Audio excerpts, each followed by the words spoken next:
Hey, third graders, we're going to continue reading from Deep Down today, talking about extreme places where people live. And we just recently read about a very hot place.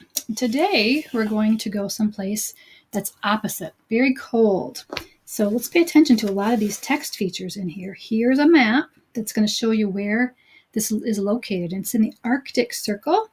Okay, so here's another part of a map, and you know that there's a lot of information on these pages. And today we're going to focus on the illustrations. What do they tell us in the story? So pay attention to the pictures and notice how they can help you understand the words. And when we're done today, your assignment is in Google Classroom. It's a Google Slide assignment. You're going to be answering some questions that have to do with some of these pictures. So roaming the Arctic Circle. Did you know there are people who use reindeer to pull their sleds? The Sami people do this. In the past, the Sami spent their lives roaming the Arctic. They followed the enormous reindeer herds. So here's a couple different pictures, right? And I said there was the map. Okay, in the Arctic Circle, think about where that's located. That's at the very top of the Earth. If you think about a globe where the North Pole is, and there's the Arctic, and there's another word that's called the Antarctic. And I always got those confused until I realized Arctic is the shorter word, and it's the one that's at the top, the North Pole. Antarctic or Antarctica is much longer, has a lot more letters, and that's the one that's the South Pole. So that's how I remember them. The short one's on the top, the longer word is on the bottom. Here's their claim to fame. This is the farthest north that human beings live, 200 miles north of the Arctic Circle. And the area, that is the amount of space, right? On the inside, we've learned that in math, 150,000 square miles, which is about the size of the country of Norway. So here's a picture of the country of Norway, and that lets you know how big their homeland is. Okay, here are the countries. The Sápmi, the Sami name for this area, spreads across what is now northern Norway, Sweden, Finland, and Russia's Kola Peninsula. Here's a really interesting photo too. Pay attention to that. Remember, this kind of fact box, it's a different color. They're using even a different font to draw your attention. It says, underneath the midnight sun. The Sami live so far north that in the summer, the sun never sets. So take a look at this picture. Okay, and you'll notice it's labeled midnight. Midnight in our town here is when we're all sleeping. It doesn't look like that outside at midnight in Zealand.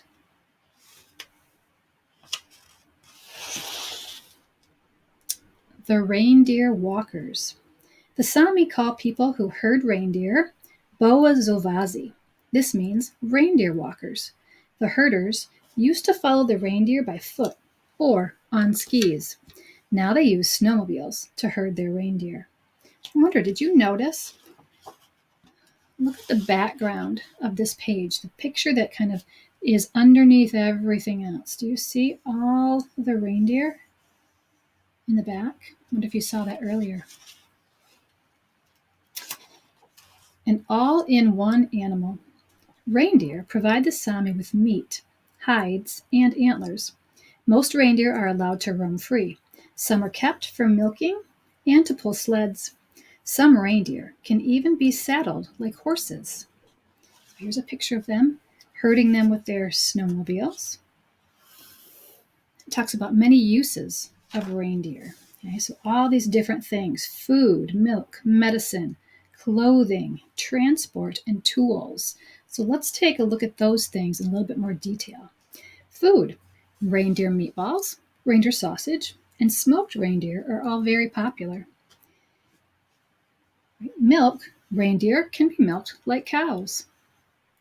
Medicine: reindeer antlers are sold to China because many Chinese people believe the antlers have medicinal properties. So that means it's going to make them healthy somehow.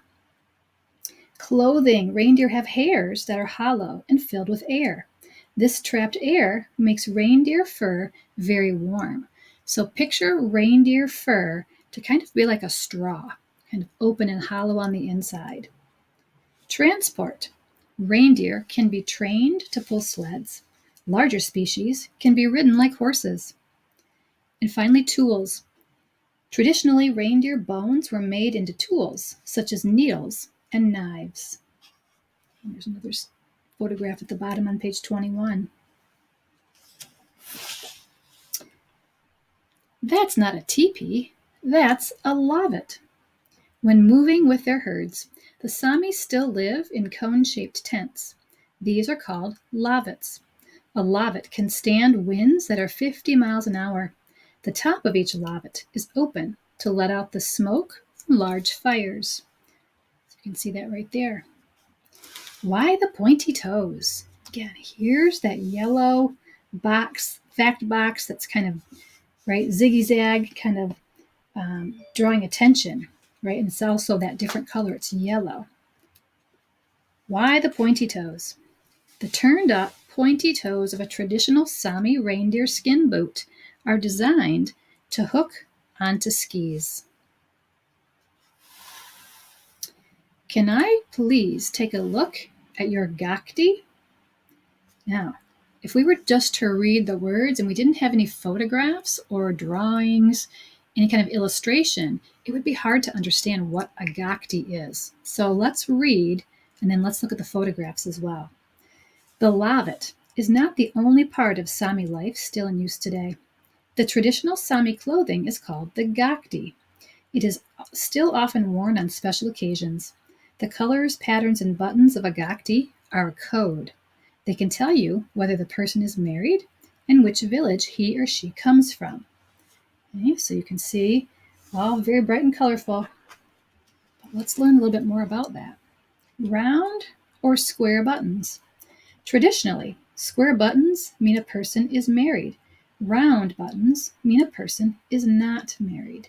So you would look right on their clothing to see if they were married or not.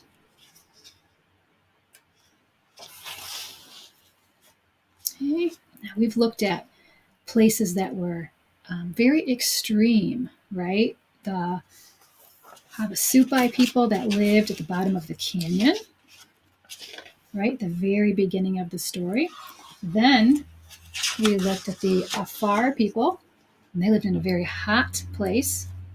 And then we just looked at the Sami people who live in a very cold place in the Arctic Circle. Okay, now I want to think about where you live. Now you've seen some of the extreme places where people live. What do you think might be extreme about your neighborhood? To an Afar child, where and how you live might look pretty different. Many people on this planet have never seen some of the things you probably see every day. Imagine meeting someone from the Sami or Afar tribe. What would seem extreme to them about your normal life? I'm going to ask you to think about that question. What would seem extreme to somebody else about where you live? You're going to get a chance to answer that today. So look at, these are some things we see. Some highways. Those are the on and off ramps to get to towns. Some of you might recognize this building in Chicago.